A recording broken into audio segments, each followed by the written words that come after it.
আমার প্রিয় ভাইয়েরা, আপনারা সবাই ভালো আছেন? জোহরের সালাত আদায় করতে পেরেছেন তো জামাতে? দুপুরের খাবার খেয়েছিলেন? আমিও খাই নাই। আপনারা খান নাই, আমিও খাই নাই। নেমেই চলে আসছি, না খেয়ে চলে আসছি। শুনলাম যে লাখো লাখো ইসলাম প্রিয়, কোরআন প্রিয় তৌহিদি জনতা আজকে এখানে একত্রিত হয়েছে। চলে এসেছি সরাসরি, আলহামদুলিল্লাহ। আমার প্রিয় ভাইয়েরা, আপনারা দেখেছেন এত বড় প্যান্ডেল সাধারণত হয় না বাংলাদেশে। আমি তো বিভিন্ন বিভাগে গিয়েছি, মাঠ অনেক বড় থাকে। এটাও বাংলাদেশে one of the biggest field, আলহামদুলিল্লাহ। আমাদের ভাইরা চেষ্টা করেছেন, আলহামদুলিল্লাহ। এবং রাজশাহীবাসী চমক দেখানোর কারণ আছে, কারণ ওনারা সুযোগ পাইছে বেশি, সময় পাইছে বেশি, ঠিক কিনা বলেন? ওনারা প্ল্যান করেছে, সব বিভাগ যেটা না করছে আমরা চাপাই নবাবগঞ্জ থেকে ওইটা করে দেখাই দেব ইনশাআল্লাহ। মাশাআল্লাহ মাশাআল্লাহ। আমরা প্রাণ ভরে দোয়া করি আমার ভাইদের জন্য, যারা এই চমৎকার কোরআনের বাগানকে সাজিয়েছেন। প্রিয় ভাইয়েরা, আমরা মূল আলোচনাতে যাওয়ার আগে আমি একটু অনুরোধ করব, মাশাআল্লাহ, এখনো আপনাদেরকে বসুন, শান্ত হন, আল্লাহর ওয়াস্তে থামুন, কিছুই বলা লাগে নাই। লক্ষ লক্ষ কোরআন প্রেমী জনতা আজকে এক হয়েছে, কিন্তু কোনো আওয়াজ নাই, নীরব নিস্তব্ধ। মাশাআল্লাহ, ডান দিকে তো একেবারে পিন ড্রপ সাইলেন্ট, পিন পতন নীরবতা। এইদিকে আমার ভাইরা জায়গা পাচ্ছেন না, আমি জানি। আমি দেখেছি সবাইকে, এই যে হাত নাড়িয়ে শুভেচ্ছা জানাচ্ছি। মাশাআল্লাহ মাশাআল্লাহ মাশাআল্লাহ। আমি আমার প্রিয় ভাইদের জন্য দোয়া করব আর আবেদন করব, আপনারা একটু শান্ত থাকুন, মেহেরবানি করে শান্ত থাকুন। পারলে বসুন, পারলে বসে পড়ুন, না পারলে দাঁড়িয়ে আজকে আমরা আলোচনা শুনবো। না পারলে দাঁড়িয়ে। এই যে ভলান্টিয়ার্স ভাইরা, আপনাদেরকে একটা ওয়েল সিকিউরড প্রোগ্রাম উপস্থাপন, প্রেজেন্টেশন দেওয়ার জন্যই ওনারা এত পরিশ্রম করছে। ওনাদেরকে আপনারা আপনাদের বিরোধী ভাববেন না, শত্রু ভাববেন না, ধাক্কাধাক্কি করবেন না, মেহেরবানি করে। নিজের safety, security will be get the uppermost priority here today. যদি পারেন বসে যান, না পারলে দাঁড়িয়ে থাকেন। ধাক্কাধাক্কি দেখলে সেফ এক্সিট নেন, আস্তে করে পেছনে চলে যান, ধাক্কাবেন না, মেহেরবানি করে ধাক্কাবেন না। এই দিকটাতে আমাদের বিজিবির ভাইয়েরা, স্বেচ্ছাসেবক ভাইয়েরা, ভলান্টিয়ার্সরা খুব ট্রাই করছে। মেহেরবানি করে না পারলে আস্তে আস্তে পেছনে যান, এই জায়গাটা থেকে বিশৃঙ্খলা করবেন না আপনারা। হ্যাঁ, এই তো মাশাআল্লাহ, অনেক ভালো। বলতে না বলতে শান্ত হয়ে গিয়েছে, আলহামদুলিল্লাহ। আল্লাহর মেহেরবানি। আমাদের এই প্রোগ্রামগুলোতে আমরা একটা ইনক্লুসিভ প্রোগ্রামের কথা বলি। আমি জানি যে চাঁপাইনবাবগঞ্জ জেলার সামাজিক নেতৃবৃন্দ, ধর্মীয় নেতৃবৃন্দ, রাজনৈতিক নেতৃবৃন্দ সব আজকে একত্রিত হয়েছেন আজকের এই মঞ্চে। আজকের এই মঞ্চে আছে হেফাজতের নেতৃবৃন্দ, আহলে হাদিস প্ল্যাটফর্মের নেতৃবৃন্দ, আলিয়া মাদ্রাসা, কওমি মাদ্রাসার মুহতামিম সাহেবগণ, অত্র এলাকার আইম্মাতুল মাসাজিদ, ইমাম সাহেবগণ, মুয়াজ্জিন সাহেবগণ, খতিব সাহেবগণ, বিশ্ববিদ্যালয়ের শিক্ষক মণ্ডলীরাও এসেছেন, আমাদের শিক্ষক তুল্য। আজকে আমরা কথা না বলে ওনাদের কাছ থেকে নসিহাত এবং দিক নির্দেশনামূলক বাণী শুনতে পারলে আমরা বেশি কিছু শিখতে পারতাম। তারপরেও আলহামদুলিল্লাহ আমরা কিছু কথা বলার সুযোগ পেয়েছি। এই সময়টাকে আমরা কাজে লাগাবো ইনশাআল্লাহ। আমি শেষবারের মতো অনুরোধ করব, এই যে এই জায়গায় পুরো মাহফিল একেবারে কোয়াইট এন্ড কাম, মাশাআল্লাহ। এই জায়গায় সামান্য হ্যাঁ, থেমে যাবেন, আওয়াজ করবেন না। আমি দেখতে পাচ্ছি অসংখ্য এলইডি স্ক্রিন, যে একেবারে পেছনে তা নয়, এইখান থেকেই শুরু, এখান থেকেই আপনারা এলইডি স্ক্রিনের দিকে তাকান। ভলান্টিয়ার আপনাকে থামাবে, পুলিশ ভাইয়েরা নিয়ন্ত্রণ করবে, এমনটা না। আমরা সবাই আজকে দায়িত্বশীল। প্রিয় চাঁপাইনবাবগঞ্জ, আওয়াজ করে বলেন, সবাই দায়িত্বশীল আজকে আমরা, ঠিক কিনা? মাশাআল্লাহ। আমি 10 থেকে 1 গুনবো, 10 থেকে 1 গুনার সাথে সাথে এই জায়গাটা একেবারে ঠান্ডা হয়ে যাবে, ডান দিকের মতো ইনশাআল্লাহ। এরপরে আমরা আলোচনা শুরু করব। না, কেউ কারো গায়ে হাত দেওয়া যাবে না, লাঠি তোলা যাবে না, পানি মারা যাবে না, কিছু করা যাবে না। আমার ভাইরা ঠান্ডা হয়ে যাচ্ছে। হ্যাঁ, মাশাআল্লাহ, অনেক দায়িত্বশীল, মাশাআল্লাহ। 10, 9, 8, 7,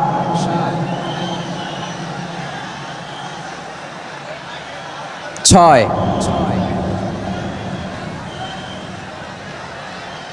5,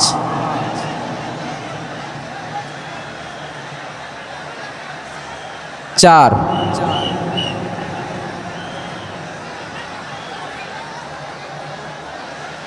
3, 2, 1, 0। মাশাআল্লাহ, ঠিক আছে, ঠিক আছে, অনেকটাই নিয়ন্ত্রিত হয়েছে। মুখে কোনো আওয়াজ হবে না, থামুন বসুন বলার দরকার নেই। হাত দিয়ে, স্বেচ্ছাসেবক ভাইদেরকে বলবো, হাত দিয়ে ইশারা দিন, হাত দিয়ে, মুখে কোনো আওয়াজ হবে না। মাশাআল্লাহ। প্রিয় ভাইরা, যেহেতু এটা কোরআনের মজলিস, কোরআনের মাহফিল, কোরআনের মজলিসের একটা আদব আছে, ঠিক কিনা বলেন তো সবাই? আদব আছে, আমরা এই আদব রক্ষা করে চলবো শেষ মুহূর্ত পর্যন্ত। বেশি সময় নিব না, খুব বেশি সময় আমার হাতে নাইও। অল্প কিছু সময় কিছু জরুরি আলাপ আছে আপনাদের সাথে, কিছু কথা বলবো, আপনারা শান্ত হবেন। আর যেন আমার আলোচনায় ঢুকে যাওয়ার পরে আলোচনা থামিয়ে যেন বলা না লাগে শান্ত হন, থামুন, এগুলো যেন বলা না লাগে। মাশাআল্লাহ, এই তো ঠিক আছে, ঠিক আছে, ঠিক আছে।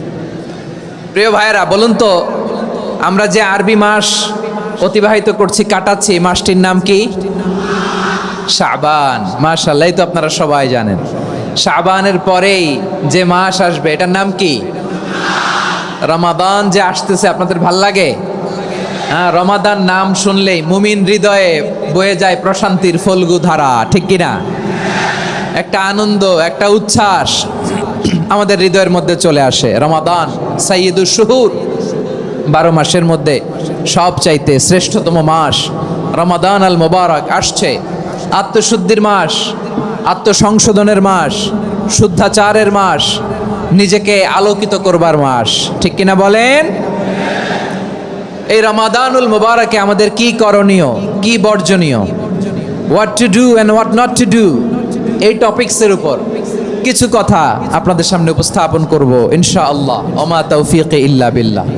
আমার প্রিয় ভাইয়েরা, আমি আমার খুতবার শুরুতে সূরা বাকারার 185 নম্বর আয়াত তেলাওয়াত করেছি, যেখানে আল্লাহ তাআলা কোন মাসে কোরআন আল কারীমকে, মহাবিশ্বের মহাবিশ্বয় কোরআন আল কারীমকে এই পৃথিবীতে নাজিল করেছেন সেটা আমাদেরকে জানিয়েছেন। আল্লাহ তাআলা ইরশাদ করছেন, শাহরু রমাদান আল্লাযী উনজিলা ফীহিল কুরআনু হুদাল লিন-নাস ওয়া বাইনাতিম মিনাল হুদা ওয়াল ফুরকান। আল্লাহ বলেন, রমাদান এমন একটা মাস যে মাসে কোরআন নাজিল করা হয়েছে। আর এই কোরআন হচ্ছে বিশ্ব মানবের জন্য পথ নির্দেশিকা, হেদায়েতের সুস্পষ্ট বর্ণনা এবং সত্য মিথ্যা পৃথক করার আসমানি মানদণ্ড রূপে জামিনে আমাদের জন্য কোরআন নাজিল করেছে কে? আওয়াজ করে বলেন তো, আল্লাহর নাজিল করা এই কোরআনে কোনো ভুল আছে? সবাই বলেন নাই। সবাই বললে এতটুকু আওয়াজ হয় আমি বিশ্বাস করি না। গলা ছেড়ে দিয়ে বলেন, আল্লাহর নাজিল করা এই সর্বশেষ আসমানি কিতাব আল কোরআনে কোনো ভুল আছে? সন্দেহ আছে? সংশয় আছে? বিয়ন্ডলেস, বাউন্ডলেস, বটমলেস, এমন কিতাব যেটা পড়ে গবেষণা করে এর তথ্য, উপাত্ত, ইনফরমেশন, লেসন নিয়ে শেষ করা যায় না। সুবহানাল্লাহ। আল্লাহ বলেন, এই কোরআনকে আমি রমাদানে নাজিল করেছি, যেটা বিশ্ব মানবের জন্য পথ নির্দেশিকা। এতে আছে হেদায়েতের সুস্পষ্ট বর্ণনা আর সত্য মিথ্যা পার্থক্য করার মানদণ্ড, কোনটা সত্য কোনটা মিথ্যা এটা কোরআন দিয়ে ডিফারেন্সিয়েট করা যায়। কোরআন হচ্ছে ফুরকান, to differentiate between right and wrong. কোনটা সত্য, কোনটা মিথ্যা, কোনটা ভুল, কোনটা নির্ভুল, এটা কোরআন দিয়ে যাচাই করা যায়। চিল্লায় বলেন ঠিক কিনা? এজন্য এই কোরআন দিয়ে আমাদের জীবন সাজাতে হবে। কোরআন দিয়ে জীবন না সাজালে জীবন আলোকিত হয় না। কোরআন দিয়ে পরিবার না সাজালে পরিবার আলোকিত হয় না। কোরআন দিয়ে সমাজ না সাজালে সমাজটা শান্তিময় হয় না। শুধু দুর্নীতি দমন কমিশন দিয়ে দুর্নীতি বন্ধ করা যায় না। কোরআনের আইন বাস্তবায়ন করা ছাড়া এই সমাজ থেকে দুর্নীতি বন্ধ করা যাবে না। চিল্লায় বলো ঠিক কিনা? আমার প্রিয় ভাইয়েরা, এই কোরআন নাজিল হয়েছে রমাদান আল মুবারক, এই বরকতময় মাসে। তাই আমাদের উচিত এই মাসে আসন্ন যে রমাদান আল মুবারক, এই রমাদানে কোরআনের সাথে নিজেদের সম্পর্ককে বাড়ানো, আমার প্রিয় চাঁপাইনবাবগঞ্জের ভাইয়েরা, আমরা কি আসন্ন রমাদানে কোরআনের সাথে আমাদের অ্যাটাচমেন্ট সম্পর্ক বাড়াতে চাই? চান সবাই? আপনি কি জানেন কোরআন নিয়ে কোন ফেরেশতা পৃথিবীতে এসেছিল? জানেন ফেরেশতার নাম কি বলেন তো? জিবরিল আলাইহিস সালাম। একটু খেয়াল করে শুনেন, কান দুটো খরগোশের কানের মতো খাড়া করে আমার দিকে তাকান। সাইয়েদনা জিবরিল কোরআন নিয়ে এসেছেন, ফলে উনি হয়েছেন শ্রেষ্ঠ ফেরেশতা। বিশ্ব নবীর উপর কোরআন নাজিল হয়েছে, তাই তিনি হয়েছেন শ্রেষ্ঠ নবী। রমাদানে কোরআন নাজিল হয়েছে, তাই রমাদান হয়েছে শ্রেষ্ঠ মাস। কদরের রাতে কোরআন নাজিল হয়েছে, তাই কদর হয়েছে শ্রেষ্ঠ রাত। আমরাও যদি কোরআনের সাথে সম্পর্ক বাড়াই, আমাদের মর্যাদাও এরকম, আমাদেরকেও শ্রেষ্ঠ মানুষ বানায় দিবে কে? এজন্য কোরআনের সাথে সম্পর্ক বাড়াইতে রাজি আছেন তো? যারাই কোরআনের সাথে সম্পর্ক বাড়ায়, এদের মর্যাদা বাড়ায় দেয় কে? দেখবেন আমাদের হাফেজে কোরআন, তারা ইন্টারন্যাশনাল কোরআন কম্পিটিশনে যে গোটা বিশ্বকে পেছনে ফেলে প্রথম পুরস্কার নিয়ে আসে। এত ছোট ছোট বাচ্চা, ও সমাজ বোঝে না, রাজনীতি বোঝে না, টাকা পয়সা বোঝে না, কিচ্ছু বোঝে না, কিন্তু গোটা বিশ্বে ওকে সম্মানের চেয়ারে আসীন করেছে কে? এই কোরআনের সাথে লাগলে আল্লাহ তাআলা সম্মান বাড়িয়ে দেয়। আমার প্রিয় ভাইয়েরা, আসুন আমরা শুরুতেই, আলোচনার শুরুতেই শপথ নেই যে আসন্ন রমাদানে আমরা কোরআনের সাথে নিজেদের সম্পর্ককে মজবুত করব ইনশাআল্লাহ। সবাই বলুন ইনশাআল্লাহ। শাবান মাস আসলে, রজব মাস আসলে সাহাবারা কি করতেন? আসুন আমরা দেখি কিভাবে তারা রমাদানকে ওয়েলকাম জানাতেন। রজব শাবান আসলেই ওনারা রমাদান পর্যন্ত পৌঁছার আকুতি, আগ্রহ আর ফরিয়াদ আল্লাহর কাছে জানাতেন আর বলতেন, ইয়া আল্লাহ, রমজান পর্যন্ত আমাদের হায়াত বাড়িয়ে দাও। আল্লাহুম্মা বাল্লিগনা রমাদান, আল্লাহ তুমি রমজান পর্যন্ত আমাদের পৌঁছে দাও। আল্লাহুম্মা বারিক লানা ফি রজব ওয়া শাবান ওয়া বাল্লিগনা রমাদান, আল্লাহ রজব শাবানে বরকত দাও, আল্লাহ রমজান পর্যন্ত তুমি আমাদেরকে পৌঁছে দাও। আওয়াজ করে পড়ে না আমিন। আমার প্রিয় চাঁপাইনবাবগঞ্জের ভাইরা, গত বছর অনেকের সাথে আমরা একসাথে রমাদান কাটিয়েছি, তাদের অনেকে দুনিয়াতে এখন বেঁচে নাই, এরকম আছে না নাই? এই যে আরো 7 দিন বাকি রমাদান আসতে, এই 7 দিন পর্যন্ত আমরা রমাদান পাবো, কোনো গ্যারান্টি আছে? আচ্ছা, এই বছর যদি খুশনসিব হয় আমাদের, আমরা যদি পাই, আগামী বছরও যে রমাদান আমরা পাবো, কোনো গ্যারান্টি আছে?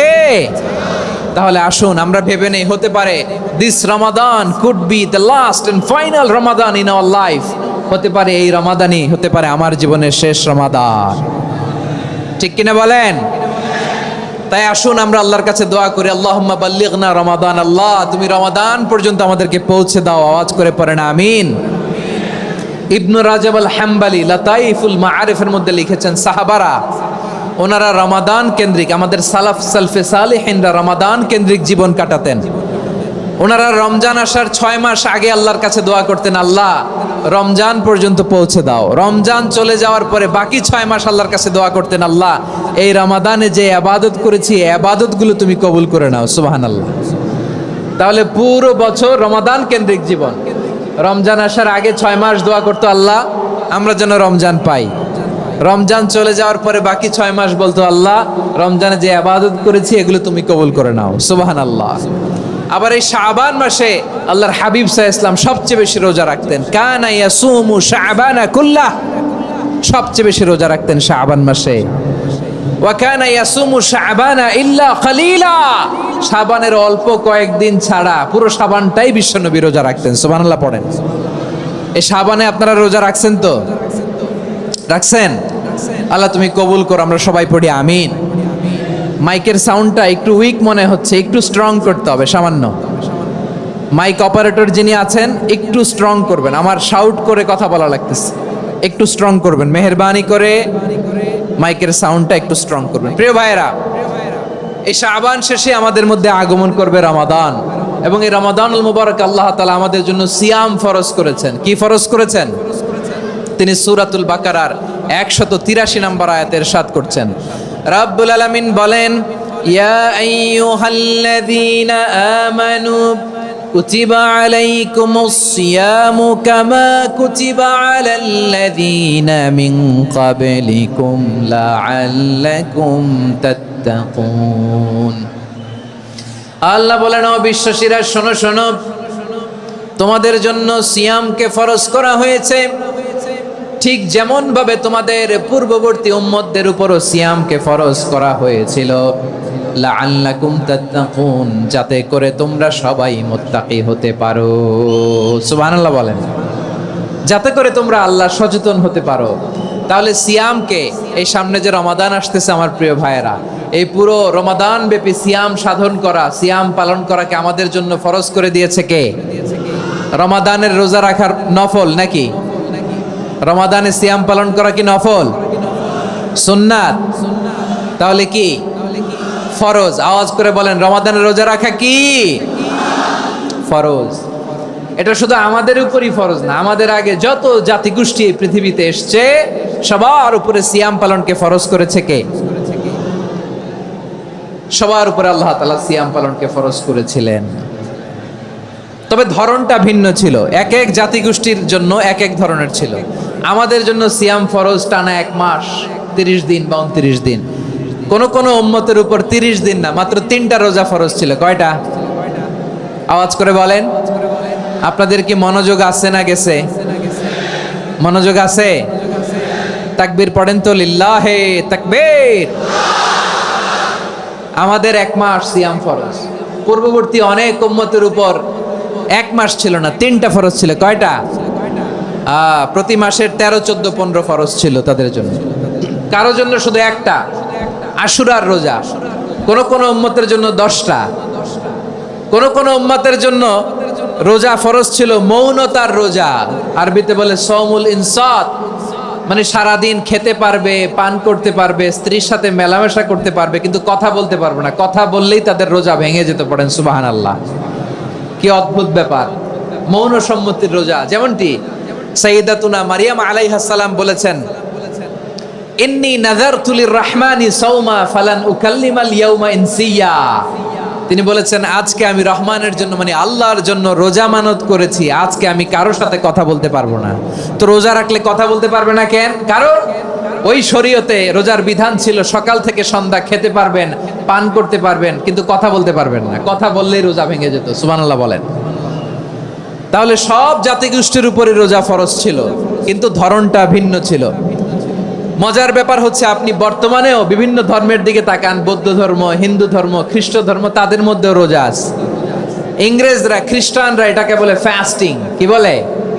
ফাস্টিং। আমাদের হিন্দু ভাইয়েরা বলে উপবাস। তারা কি বলে? উপবাস। আবার এখন আন্দোলনেরও একটা মাধ্যম হয়েছে এটা, না খেয়ে থাকা। এটারে বলে অনশন। এটারে কি বলে? অনশন ধর্মঘট। মানে আমাদের দাবি না মানলে আমরা খাবো না, রোজা রাখলাম। আছে না নাই? তারপরে আধুনিক বিজ্ঞান এটার একটা নাম দিয়েছে না খেয়ে থাকাকে, অটোফিজি। কি বলে? অটোফিজি। জাপানের এক চিকিৎসা বিজ্ঞানী এই অটোফিজির উপর গবেষণা করে সে নোবেল পেয়েছে। সুবহানাল্লাহ পড়বেন না? এজন্য আল্লাহ তাআলা আমাদের জন্য গোটা রমাদানে এই সিয়ামকে ফরজ করে দিয়েছেন। আওয়াজ করে বলেন আল্লাহু আকবার। রাব্বুল আলামিন বলেন, ইয়া আইয়ুহাল্লাযীনা আমানু কুতিবা আলাইকুমুস সিয়াম। সিয়ামকে তোমাদের উপরে ফরজ করা হয়েছে, কামা কুতিবা আলাল্লাযীনা মিন ক্বাবলিকুম, যেমনি তোমাদের পূর্ববর্তীদের উপর রোজা ফরজ করা হয়েছিল, লাআল্লাকুম তাত্তাকুন, যাতে করে তোমরা আল্লাহ সচেতন হতে পারো, যাতে করে তোমরা মুত্তাকি হতে পারো। লাআল্লাকুম তাত্তাকুন, যাতে করে আমরা আল্লাহ সচেতন হতে পারি, আল্লাহ কনসিয়াসনেস আমাদের মধ্যে গ্রো করে। এটা হচ্ছে রোজার prime objective, the prime objective of সিয়াম। অনেকে জিজ্ঞেস করলে অনেকে বলে রোজার মূল উদ্দেশ্য হচ্ছে না খেয়ে থাকা। না। অনেকে বলে গরিবদের কষ্ট অনুধাবন করা রোজার উদ্দেশ্য। না।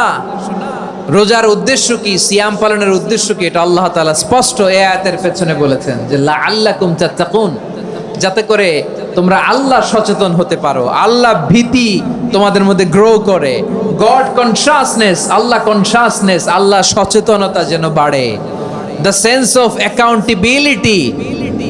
আল্লাহর সুপ্রিম কোর্টের কাঠগড়া এই দুনিয়াতে আমি যাই করলাম তার সবকিছু যে পাই টু পাই হিসাব দিতে হবে, এই sense, to enhance the sense that what ever we do Allah is watching me. আপনি যাই করেন কেউ দেখে না, কিন্তু দেখে কে? শুরুতেই তো জিজ্ঞেস করেছিলাম যে কেউ যেটা দেখে না সেটা দেখেন কে? কেউ যেটা শোনে না সেটা শোনেন কে? এর নাম হচ্ছে লাআল্লাকুম তাত্তাকুন, যাতে করে তোমরা আল্লাহ সচেতন হতে পারো, আল্লাহ ভীরু হতে পারো। দুনিয়ার কেউ দেখে না, কিন্তু আল্লাহ দেখে। এটাই রোজার মূল শিক্ষা। আমার প্রিয় ভাইরা, আপনি লুকিয়ে লুকিয়ে ঘরের ভেতরে অন্যায় করেছেন, পাপ করেছেন, আপনার বাবা দেখে নাই, মা দেখে নাই, স্ত্রী দেখে নাই, কিন্তু দেখেছে কে? আল্লাহর চোখ ফাঁকি দেয়া যায়? আচ্ছা, বুঝে থাকলে বলেন তো, সিসি ক্যামেরার চোখ ফাঁকি দেয়া যায় কি যায় না? পুলিশের চোখ, র্যাবের চোখ, বিমানবন্দরে কাস্টমস অফিসারের চোখ, কিন্তু আমার আল্লাহর চোখ? সবাই বলেন, আল্লাহর চোখ ফাঁকি দেয়া যায়? এই সেন্সটা নিয়ে আসা নিজের মধ্যে, আমি what ever I do Allah is watching me, যাই করি আল্লাহ দেখে। লাআল্লাকুম তাত্তাকুন। রমাদানের রোজা, ইফতারি, সিয়াম, ইবাদত সব কিছুর মধ্য দিয়ে আপনাকে খেয়াল করতে হবে যে লাআল্লাকুম তাত্তাকুন এই স্ট্যান্ডার্ড এটা অ্যাচিভ হচ্ছে কিনা আমাদের, যাতে করে তোমরা মুত্তাকি হতে পারো, আল্লাহ ভীরু হতে পারো। তাকওয়া, এটা হচ্ছে the essence of Islam. What is তাকওয়া? তাকওয়া মানে কি? তাকওয়ার সংজ্ঞা অনেকে অনেক ভাবে দিয়েছেন। আমি সরাসরি সাহাবাদের কাছ থেকে একটা সংজ্ঞা আপনাদের শোনাচ্ছি। ওমরে ফারুক রাদিয়াল্লাহু তাআলা আনহু উবাই ইবনে কাব রাদিয়াল্লাহু তাআলা আনহুকে জিজ্ঞেস করেছিলেন, ইয়া উবাই মা হুয়া তাকওয়া? হে উবাই, তাকওয়া কি? তাকওয়া কাকে বলে? উবাই ইবনে কাব তিনি প্রশ্নের উত্তর না দিয়ে উনিও আবার প্রশ্ন ছুড়লেন। তিনি বললেন, ইয়া আমিরাল মুমিনিন, আমা সালাকতা তরিকান যা শাউক? আপনি কি কাঁটাযুক্ত রাস্তা দিয়ে মরুভূমিতে কখনো হেঁটেছেন? যে রাস্তার চারদিকে ক্যাকটাস, গুলমলতার কাঁটা, হেঁটেছেন? ওমরে ফারুক বললেন, নাম, হেঁটেছি। বালা, হেঁটেছি। কাইফা আমিলতা, কিভাবে হেঁটেছেন? ওমরে ফারুক বললেন, শাম্মারতু ওয়াজতাহাতু, আমি আমার জামা, জুব্বা আর চাদর আটোসাটো করে গায়ের সাথে এমন ভাবে মিলিয়ে রেখেছি, এমন সাবধানে হেঁটেছি যাতে করে মরুভূমির ক্যাকটাসের গুলমলতার কাঁটা আমার গায়ে বিঁধে না যায়। উবাই ইবনে কাব বললেন, ফাযালিকা হুয়া তাকওয়া। আরে তাহলে আপনি তো ঠিকই জানেন তাকওয়া মানে কি, এটাই তো তাকওয়া। ওই রাস্তা দিয়ে যেভাবে হেঁটেছেন, পুরো দুনিয়ার জিন্দেগিটা এইভাবে সাবধানে চলার নামই হচ্ছে তাকওয়া। চিল্লায় বলো ঠিক কিনা? এই দুনিয়াতে পাপ পঙ্কিলতা থাকবে, শয়তানির হাতছানি থাকবে, অপরাধ প্রবণতা থাকবে, নফসের খায়েশ থাকবে, অন্যায়ের হাতছানি থাকবে। সব কিছুকে দলে মুচড়ে পেছনে ফেলে সাবধান হয়ে এই দুনিয়ার সিরাতুল মুস্তাকিমের পথে চলতে হবে। যেই রাস্তা শুরু হয়েছে দুনিয়াতে, শেষ হয়ে গিয়েছে আল্লাহর জান্নাতের ভেতরে। চিল্লায় বলেন ঠিক কিনা?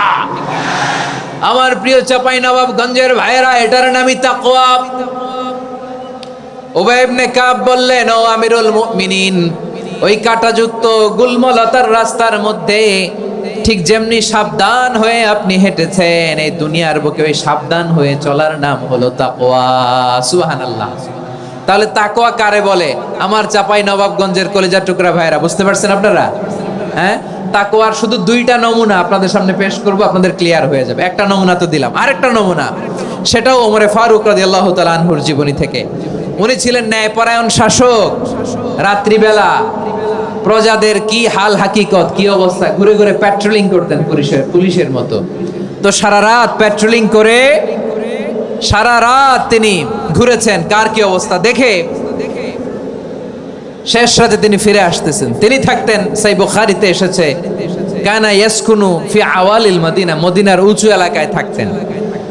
তো ফিরে আসার সময় উনি একটা প্রাচীর বেষ্টিত ঘরের পাশে দুইজন নারীর কথোপকথন শুনতে পেলেন। কয়জন নারীর? দেখি আপনাদের মনোযোগ আছে কিনা, বলেন কয়জন নারীর?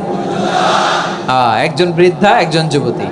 উনি কান লাগিয়ে শুনতে পাচ্ছেন। বৃদ্ধা মা, ওমর ফারুক কাউকে দেখতে পাচ্ছেন না, শুনতে পাচ্ছেন। বৃদ্ধা মা তার যুবতী মেয়েকে বলে, এই তাড়াতাড়ি ওটের দুধ দহন করে ওটের দুধের সাথে পানি মিশাও, তাইলে কালকে বাজারে মদিনায় বেশি দামে বিক্রি করা যাবে, লাভ হবে অনেক। বৃদ্ধা মহিলা এটা বললেন। যুবতী মেয়ে উত্তরে বলে, মা আপনি জানেন না আমিরুল মুমিনিন খলিফাতুল মুসলিমিন ওমরে ফারুক দুধে পানি মিশানোকে দণ্ডনীয় অপরাধ বলে ঘোষণা দিয়েছে, জানেন না? এবার বৃদ্ধা মহিলা বলে, আরে পাগলি, এই ভোর রাতে আমিরুল মুমিনিন ওমরে ফারুক আসবে কোত্থেকে? উনি আসবে কোত্থেকে? ওনার পাইক পেয়াদা সিকিউরিটি আসবে কোত্থেকে? কেউ দেখবে না। আরে কেউ দেখবে না, তাড়াতাড়ি দুধের সাথে পানি মেশাও। এই কথা যখন মা বলেছে, যুবতী মেয়েটা চমৎকার একটা উত্তর দিয়েছে। তিনি বলেছিলেন, ইয়া উম্মি, ও আমার মা, লাউলা রাআ উমর লা রাআ রব্বু উমর। ও আমার প্রিয়তমা মা, আপনি ঠিকই বলেছেন, গভীর রাতে ওটের দুধে পানি মিশালে ওমর দেখবে না, কিন্তু মা খেয়াল রাখবেন, ওমর যদি নাও দেখে, ওমরের রব কিন্তু দেখে। চিল্লায় বলেন ঠিক কিনা? দিস ইজ কল্ড তাকওয়া। লাউলা রাআ উমরু লা রাআ রব্বু উমর। ওমর দেখে না, কিন্তু ওমরের রব দেখে। চিল্লায় বলেন ঠিক কিনা? এজন্য রব্বুল আলামিন বলেন, লা তুদরিকুহুল আবসার ওয়া হুয়া ইউদরিকুল আবসার ওয়া হুয়াল লাতীফুল খাবীর। তিনি এমন সত্তা, দুনিয়ার কোনো চোখ তাকে দেখে না, কিন্তু দুনিয়ার সবগুলো চোখকে, সব মানুষের অ্যাক্টিভিটিসকে আরশের উপর থেকে সব কিছু মুহূর্তে মুহূর্তে দেখতে পান কে? তাহলে তাকওয়া কারে বলে বুঝতে পারছেন? দুনিয়াতে সাবধানে চলার নাম তাকওয়া। কেউ দেখে না, কিন্তু আল্লাহ দেখে। এই সেন্স, এই জবাবদিহিতার ভয়, দ্য সেন্স অফ অ্যাকাউন্টেবিলিটি, এই সেন্স নিজের মধ্যে গ্রো করার নাম হচ্ছে তাকওয়া। আর এই সিয়াম পালন করার প্রাইম অবজেক্টিভ অফ সিয়াম হচ্ছে লাআল্লাকুম তাত্তাকুন। আওয়াজ করে বলেন, লাআল্লাকুম তাত্তাকুন। আমার প্রিয় ভাইয়েরা, এই আসন্ন রমাদান, এটা এমন এক বরকতের মাস, যে মাসে আমরা নিজেদের নাফসের উপর নিয়ন্ত্রণ প্রতিষ্ঠা করি। সারা বছর নাফস আমাদেরকে নিয়ন্ত্রণ করে, আর রমাদানে আমরা নাফসকে নিয়ন্ত্রণ করি। কথা বুঝতেছেন? সারা বছর নাফস আমাদেরকে নিয়ন্ত্রণ করে। এই যে এখন আমার খেতে মনে চাইলে, যে খেজুর রাখ, আমি খেজুর খেতে পারবো, নাটস আছে, বাদাম খাইতে পারি। খাইতে মন চাইলে পানি, আমার রুহুটা চায়, আমার নাফসটা খেতে চায়, আমি খেতে পারি, পান করতে পারি। বিবাহিতরা দিনের বেলায় স্ত্রীর সাথে মেলামেশা করতে চাইলে করতে পারে, কিন্তু রমাদানে দিনের বেলা খেতে মনে চায়, কিন্তু আমরা খাই। আমার প্রবৃত্তি খেতে চায়, কিন্তু প্রবৃত্তির কথা আমরা শুনি, কথা কয় না। রমজানে খেতে মন চাইলে আমরা খাই, তৃষ্ণায় গলা ফেটে যায়, গলার ছাতি ফেটে যায়, কিন্তু এক ঢোক পানি কি আমরা গিলি? বিবাহিতরা দিনের বেলা স্ত্রীর সাথে কি মেলামেশায় যায়? না। তার মানে সারা বছর নফস আমাদেরকে নিয়ন্ত্রণ করে, আর রমাদানে নফসের উপর আমরা নিয়ন্ত্রণ প্রতিষ্ঠা করি। নফসের লাগাম আমরা রমাদানে টেনে ধরে। চিল্লায় বলেন ঠিক কিনা? এজন্য আমার প্রিয় ভাইয়েরা, নফসের উপর নিয়ন্ত্রণ নিতে চাইলে রমাদানের রোজার কোনো বিকল্প নাই। এটা এমন মাস, যে মাসের ফজিলতেরও কোনো শেষ নাই। এই মাসকে বলা হয় দ্য মান্থ অফ হোপ। এটা আশা জাগানিয়া মাস। রমজানের কথা শুনলে আশা জাগে না হৃদয়ে? হ্যাঁ, ইদা জা রমাদান ফুতিহাত আবওয়াবুস সামা ওয়া গুল্লিকাত আবওয়াবু জাহান্নাম ওয়া সুফিদাতিশ শায়াতিন। রমাদান আসলে আকাশের দরজাগুলো খুলে দেওয়া হয়, মানে জান্নাতের। জাহান্নামের দরজাগুলোকে লক করে দেওয়া হয়, শয়তানকে চেইন আপ করা হয়। ইবাদত করলে শুধু করতেই মনে চায়। চিল্লায় বলেন না সুবহানাল্লাহ। রমজানে ইবাদতে যেই মজা পাওয়া যায়, সারা বছর অন্য কোনো মাসে এই মজা আপনি পান? আমার চাঁপাইনবাবগঞ্জের ভাইরা আওয়াজ করে বলেন না, রমজানে ইবাদতে যেই মজা অন্য মাসে এটা পান? কারণ রমজানে ইবাদত করলে সওয়াবও বেশি, ইবাদতের একটা পরিবেশ থাকে, ঠিক কিনা বলেন? অন্য মাসে ইবাদত করলে এর সওয়াব পাওয়া যায় গাণিতিক হারে, রমজানে ইবাদত করলে সওয়াব বাড়তে থাকে জ্যামিতিক হারে। সুবহানাল্লাহ কইবেন না? অন্য মাসে সওয়াব বাড়ে গাণিতিক হারে, রমাদানে ইবাদত করলে সওয়াব বাড়ে কিভাবে জ্যামিতিক হারে বাড়ে দেখেন। রমাদানে একটা নফল করলে ফরজের সমান সওয়াব, একটা ফরজ করলে 70 থেকে 700 গুণ সওয়াব। রমজানে উমরা করলে হজের সমান সওয়াব। সুবহানাল্লাহ নাই? দ্য মান্থ অফ হোপ, আশা জাগানিয়া মাস।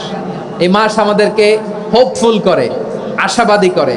রমাদান যেমনি দ্য মান্থ অফ হোপ, আশা জাগানিয়া মাস, এট দ্য সেম টাইম এই রমাদান হচ্ছে মান্থ অফ ওয়ার্নিং, একটা ওয়ার্নিং এর মাস। নবী যেমনি আশা জাগাইছে, আবার ওয়ার্নিং দিয়েও গেছে, খবরদার। ওয়ার্নিংটা কেমন? আল্লাহর হাবিব সাল্লাল্লাহু আলাইহি ওয়াসাল্লাম মসজিদে নববীর ভেতরে, হঠাৎ তিনি মসজিদে নববীর মিম্বারে পা রেখে বললেন আমিন। দ্বিতীয় ধাপে পা রেখে বললেন আমিন, তৃতীয় ধাপে পা রেখে বললেন আমিন। সাহাবারা অবাক হয়ে বললেন, ইয়া রাসূলুল্লাহ, ইয়া হাবিবাল্লাহ, 3 বার শুধু আমিন আমিন পড়লেন, কেন পড়লেন আমরা কিছু জানি না, আমাদেরকে জানিয়ে দেন কেন আপনি 3 বার আমিন বললেন। রাহমাতাল লিল আলামিন আল্লাহর হাবিব বললেন, ও আমার প্রাণের সাহাবীরা, আমি যখন মসজিদে নববীর মিম্বারের প্রথম ধাপে পা রেখেছি, সাইয়েদনা জিবরিল এসে আমাকে বলেছে, ও নবী, আপনার নাম শুনে যে ব্যক্তি আপনার উপর দুরূদ পড়ে না তার ধ্বংস। আপনি বলেন আমিন। আমি বলেছি আমিন। দ্বিতীয় ধাপে পা রাখার পর সাইয়েদনা জিবরিল বললেন, ইয়া রাসূলুল্লাহ, মাতা পিতাকে বার্ধক্য অবস্থায় পেয়ে তাদের সেবা করে, তাদের সাথে সদাচরণ করে যে সন্তান জান্নাত কামাতে পারলো না তার জন্য ধ্বংস। আপনি বলেন আমিন। আমি বলেছি আমিন। আবার মিম্বারের তৃতীয় ধাপে ঠিক যখনই আমি পা রাখলাম, সাইয়েদনা জিবরাইল বললেন, নবী, রমজান মাস পাওয়ার পরে এই মাসে ইবাদত করে যে ব্যক্তি নিজের গুনাহ মাফ করাতে পারলো না তার জন্য ধ্বংস। আপনি আওয়াজ করে পড়েন আমিন। কত বড় ধমক, কত বড় ওয়ার্নিং দেখছেন! যে রমাদান পেয়েছে কিন্তু রমাদানের ইবাদত করার মধ্য দিয়ে সে নিজেকে জাহান্নাম থেকে মুক্ত বানাতে পারলো না, তার উপর আল্লাহ লানত, তার জন্য ধ্বংস। সাইয়েদনা জিবরাইল বলেছেন আমিন, স্বয়ং বিশ্বনবীও বলেছেন আমিন। আওয়াজ করে পড়েন নাউযুবিল্লাহ। তাহলে রমজান আসবে আর আমরা নিজেদেরকে জাহান্নামীদের লিস্ট থেকে নাম কাটিয়ে জান্নাতীদের লিস্টে উঠাতে পারবো না। এর চেয়ে বড় হতভাগা কি আর কেউ থাকতে পারে? আওয়াজ করে বলেন। তাহলে রমাদানের এই রহমত, বরকত, মাগফিরাত, ফজিলত আমাদের কামাই করার দরকার আছে না নাই? আর মাত্র 7 দিন বাকি। আর মাত্র কয় দিন? এগুলো নিয়ে আমাদের কোনো আগ্রহ নাই। তোমাকেই খুঁজছে বাংলাদেশ, ক্লোজ আপ 1, আর মাত্র 7 দিন বাকি। টেলিভিশনে বিজ্ঞাপন আছে না নাই? রেফেল ড্র হবে লটারির, আর মাত্র 5 দিন, আছে না নাই? কিন্তু এমন এক বরকতময় মাস আসতেছে, আর মাত্র 7 দিন বাকি। আমাদের কোনো সেন্সই নাই, আমাদের মধ্যে কোনো অনুভূতি কাজ করে না। হায় রে দুর্ভাগা মুসলমান!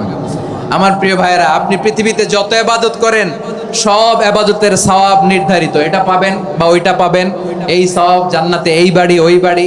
শুধু সিয়ামের সওয়াবটা অনির্ধারিত। কুল্লু আমালি ইবনে আদম ইউদাআফ আল হাসানাতু আশরু আমসালিহা ইলা 700 দি'ফিন ইল্লা সাওম। সব নেক আমলের সওয়াব বাড়তে বাড়তে 700 গুণ, কিন্তু রোজা ছাড়া। রোজার সওয়াব কি হবে?